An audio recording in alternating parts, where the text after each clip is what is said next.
प्रभु यीशु मसीह के पवित्र नाम में आप सभी को सलाम और जय मसीह की।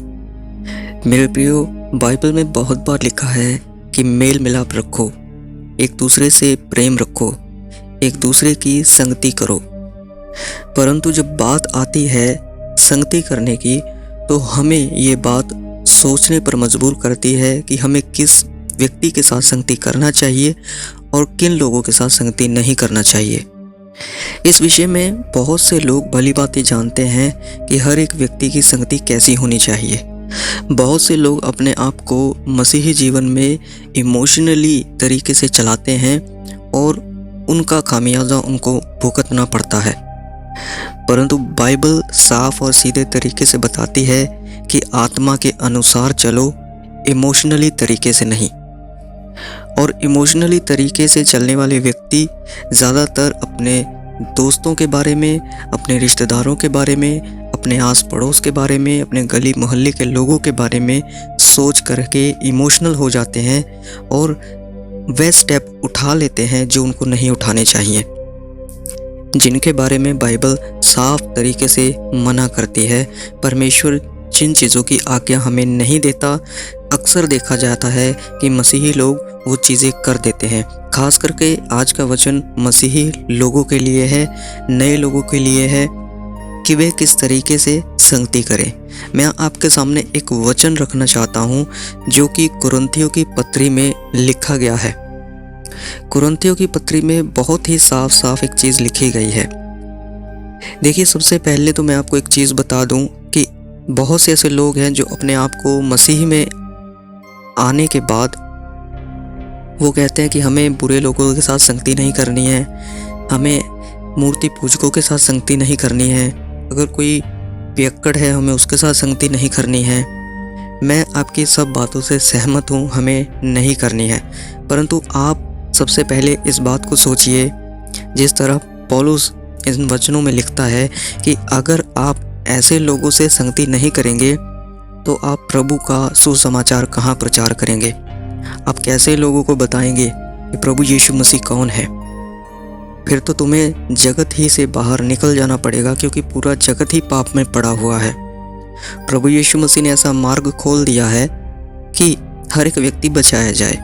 परंतु साथ ही साथ पौलुस ने अपने वचनों में, यानी कि अपनी लिखी हुई पत्री में, ये चीज़ भी कुरिन्थियों की पत्री में लिखी, जो कि मैं आपको पढ़ के बताता हूँ। पहला कुरिन्थियों उसका 5 अध्याय और 11 वचन में इस प्रकार लिखा है, मेरा कहना ये है कि यदि कोई भाई कहलाकर व्यभिचारी या लोभी या मूर्ति पूजक या गाली देने वाला या पियक्कड़ या अंधेर करने वाला हो, तो उसकी संगति मत करना, वरन ऐसे मनुष्य के साथ खाना भी ना खाना। और जब हम 13 वचन पढ़ते हैं तो यहाँ पर लिखा है कि उस कुकर्मी को अपने बीच से निकाल दो। मैं आपको सीधी सी एक बात बताना चाहता हूँ, और इससे पहले कि हम आगे बढ़े, मैं आपके लिए 10 वचन भी पढ़ देता हूँ। हम 9 वचन से पढ़ना शुरू करेंगे। यहाँ पर लिखा है, मैंने अपनी पत्री में तुम्हें लिखा है कि व्यभिचारियों की संगति ना करना। ये नहीं कि तुम बिल्कुल इस जगत के व्यभिचारियों या लोभियों या अंधेर करने वालों या मूर्ति पूजकों की संगति ना करो, क्योंकि इस दशा में तो तुम्हें जगत में से ही निकल जाना पड़ेगा। पर मेरा कहना ये है, ये 11 वचन में लिखा है कि यदि कोई भाई कहलाकर, अब गौर करने वाली बात ये है कि कोई ऐसा व्यक्ति जो विश्वास में आकर भाई कहलाकर, विश्वासी कहलाकर, और जब उसके सामने सब चीज़ें खुल करके रख दी गई हैं, उसको पूरे तरीके से पता लग गया है क्या सही है क्या गलत है। मूर्ति पूजा पाप है, बाइबल इसके विरुद्ध बात करती है, फिर भी अगर वो मूर्ति पूजा करे तो उसके लिए ये बात सही नहीं है। व्यभिचार करना पाप है, परंतु फिर भी वो करे तो ये सही नहीं है। पीना, पियक्कड़ बन जाना, ये उस व्यक्ति के लिए गलत चीज़ है, परंतु फिर भी करे भाई कहलाकर, तो उसके लिए ये सही नहीं है। अब बहुत से लोग गलतियां क्या करते हैं मैं आपको बताता हूँ। इन चीज़ों में से ज़्यादातर गलतियां ये होती हैं कि लोग अपनी संगति को छोड़ना नहीं चाहते हैं। अगर उनको ऐसा कोई व्यक्ति मिल जाए जो कोई मसीही में है और फिर भी वो मूर्ति पूजा में चलता है, या वो मूर्तियों पर चढ़ा हुआ प्रसाद खाता है, या वो लोगों को खुश करने के लिए उनसे उनके हाथ से कुछ भी ले लेता है और वचन को वे लोग कोट कर देते हैं। वचन को किस तरीके से कोट करते हैं कि पौलुस ने तो कहा है जो तुम्हारे सामने रखा जाए वो आप खा लो, उनको पूछो मत कि कहाँ का है क्या नहीं है, आप बस उसको लेके खा लो। तो ऐसे लोगों के लिए मैं ये बोलना चाहता हूँ कि इन लोगों से बचकर रहें, क्योंकि ये लोग वे हैं जो कॉन्टेक्स्ट के बारे में नहीं जानते हैं कि बाइबल में ये वचन क्यों लिखा गया है, और कहाँ से भी ये लोग वचन उठाते हैं और अपनी मर्जी के अनुसार वचन को कोट करके लोगों को बताते हैं कि भाई आपके सामने अगर कुछ भी रखा जाए तो आप ले लो, आप किसी से भी कुछ भी सवाल मत करो। पर आप खुद सोचिए, अगर आपके सामने ही कुछ भी ऐसी चीज़ उठा करके आपको दी जा रही है, आप उस चीज़ के बारे में आप जानते हो कि वह चीज़ कहाँ से उठा करके आपको दी जा रही है या क्यों दी जा रही है, समझ रहे हैं? तो आपको तो ये चीज़ पता है ना कि क्यों दी जा रही है, कहाँ से दी जा रही है, पर फिर भी आप भोले बने हुए हो जानबूझ करके, ताकि उस व्यक्ति को आप खुश कर सको। और ऐसे लोग आपको ये कहते हुए मिल जाएंगे कि हम ऐसा इसलिए करते हैं ताकि उनको ठेस ना लगे, ताकि वे ठोकर ना खाएं, ताकि वे मसीही में आ जाएं, विश्वास में आ जाएं, ताकि वे देखें कि हमारे अंदर कैसा प्रेम है, मसीही प्रेम है। मैं बताना चाहता हूँ ऐसे लोगों से बच कर रहें। परमेश्वर पवित्र है और परमेश्वर ने यह आज्ञा आपको दिया है कि तुम भी पवित्र बनो।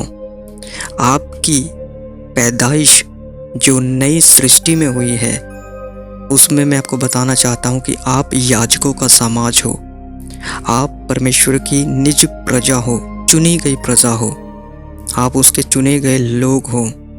और परमेश्वर ने बाइबल में ढेरों वचन दिए हैं कि आपको किस तरीके से लोगों के साथ संगति करना है, किस तरीके से लोगों के साथ संगति नहीं करना है। बाइबल तो हमें ये भी बताती है कि आप ऐसे लोगों के साथ खाना भी मत खाओ, उनका जूठा वूठा आप मत खाओ। पर क्या हम ऐसा गौर करते हैं? क्या हम अपने आप को इतना स्ट्रिक्ट करते हैं? आत्मिकता में हम ऐसा अपने आप को लेकर के चलते हैं? नहीं लेकर के चलते। पता है क्यों? क्योंकि हम लोगों को खुश करना चाहते हैं। हम ये अपने अंदर बात रखते हैं कि कहीं वो फला व्यक्ति हम मुझसे गुस्सा ना हो जाए, कहीं वो फला व्यक्ति मुझसे नाराज़ ना हो जाए। और ऐसा हम क्यों सोचते हैं? क्योंकि हो सकता है कोई भी व्यक्ति आपका दोस्त हो सकता है कोई भी व्यक्ति आपका रिश्तेदार हो सकता है कोई व्यक्ति ऐसा हो जो किसी बड़ी पोस्ट पर है और आप उसको नाराज़ नहीं करना चाहते, इसलिए आप उसके हाथ से कुछ भी ले लेते हैं, खा लेते हैं। सावधान रहिए, मैं आपको फिर से कहना चाहता हूँ। आज हम उस परिस्थिति में हैं जब यीशु मसीह का आगमन बहुत ज़्यादा निकट है और इस समय के लिए लिखा गया है। पहले से ही यीशु मसीह ने कहा कि मैं तुम्हें पहले ही बता देता हूँ, ऐसा समय आएगा कि चुने हुए लोग भी भरमाए जाएंगे। यीशु मसीह ने यह भी कहा, बुलाए हुए बहुत है, चुने गए थोड़े हैं। और यीशु मसीह ने ये नहीं कहा कि बुलाए गए भरमाए जाएंगे, उन्होंने बोला चुने हुए लोग भी भरमाए जाएंगे।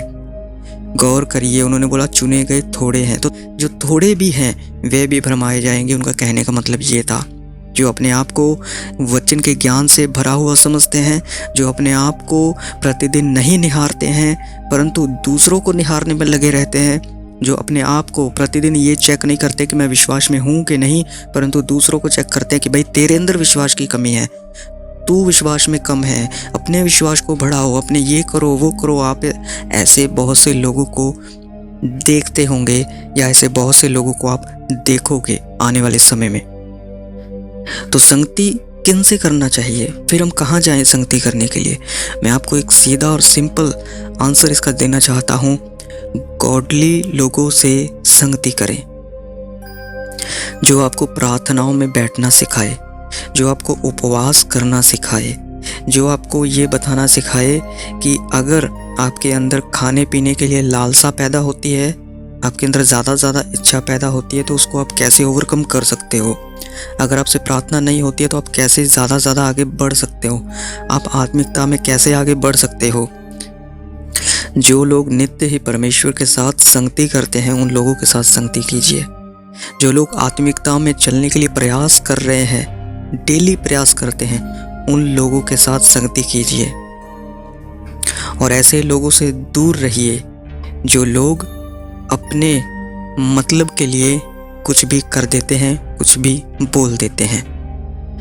एक बॉक्स के अंदर, एक डब्बे के अंदर अगर हम 100 सेब जो खराब रख दें और उसमें एक सेब हम सही रख दें, वो सेब कितना भी चिल्ला चिल्ला करके बोले कि मैं बहुत साफ़ हूँ, मैं हमेशा साफ़ रहूँगा, देखो मैं इतने गंदे डब्बे में हूँ फिर भी मैं साफ़ हूँ, फिर भी मैं साफ़ हूँ, आप एक समय ऐसा देखोगे कि वह सेब खराब होना शुरू हो जाएगा और एक समय ऐसा आएगा वह सेब भी उन 100 सेबों जैसा बन जाएगा।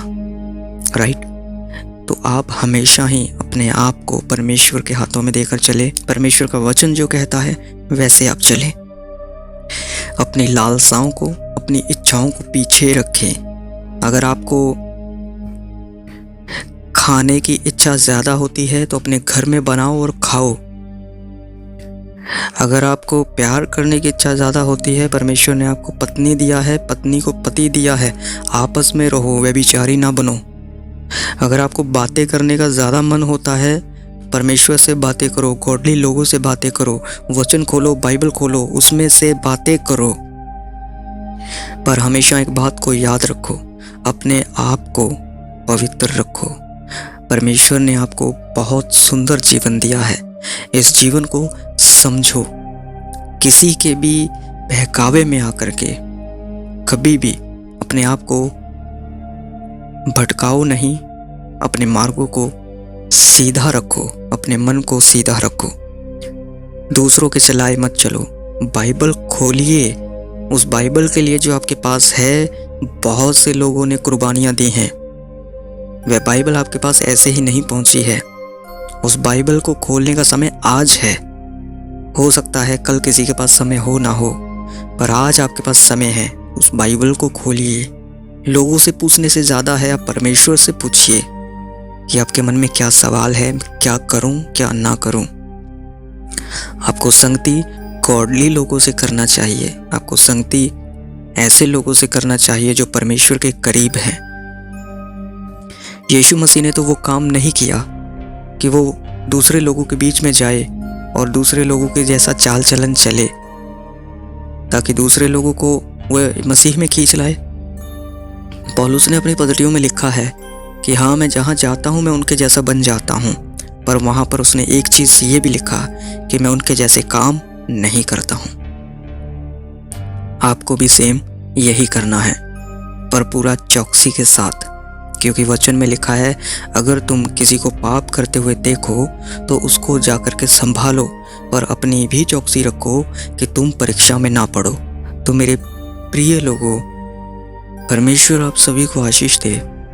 अपनी संगति को ध्यान से देखें। चाहे आज के समय में कोई भी है, चाहे कोई विश्वासी भाई है, बहन है, कोई पास्टर है, कोई इवेंजलिस्ट है, कोई अपोस्टल है, कोई प्रॉफिट है, किसी की भी बातों में ऐसे ही ना आए।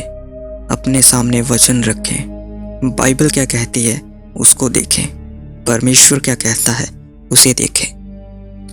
प्रभु इन वचनों से आपको आशीष दे। सबको जय मसीह की।